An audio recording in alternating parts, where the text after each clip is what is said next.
After months of political deadlock since the last election, Iraq's parliament may be grinding into gear.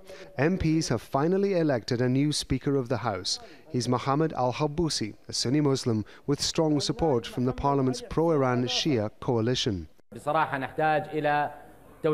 We need to unify our efforts so members of parliament can reach political consensus and choose a government capable of facing the serious security and economic challenges ahead. Other posts are expected to be filled soon, including the president, who will be Kurdish according to political tradition.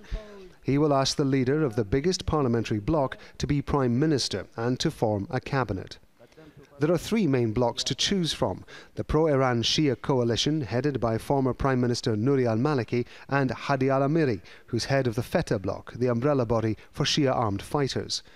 The pro-US bloc of Prime Minister al-Abadi, and the Iraqi nationalist bloc, led by the influential Shia cleric Muqtada al-Sadr.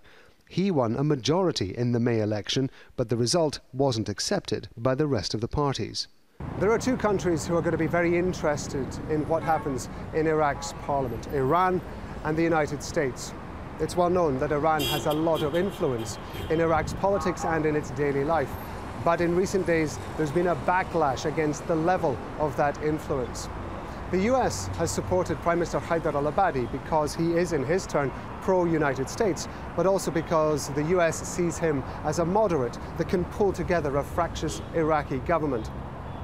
If, however, al-Abadi loses his power within the Iraqi government, it may come that the US too loses its influence in Iraq.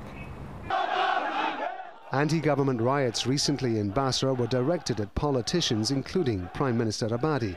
Protesters in the oil-rich south blamed political corruption and negligence for failing to provide jobs, as well as the collapse of their water and electricity supplies. The offices of local Shia armed groups backed by Iran were set on fire.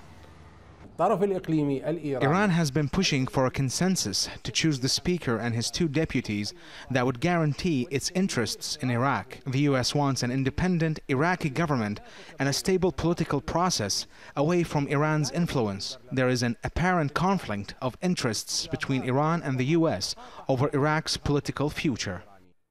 Iraq's political problems are far from over, but the appointment of a House Speaker is a step towards a solution. Rob Matheson, Al Jazeera, Baghdad.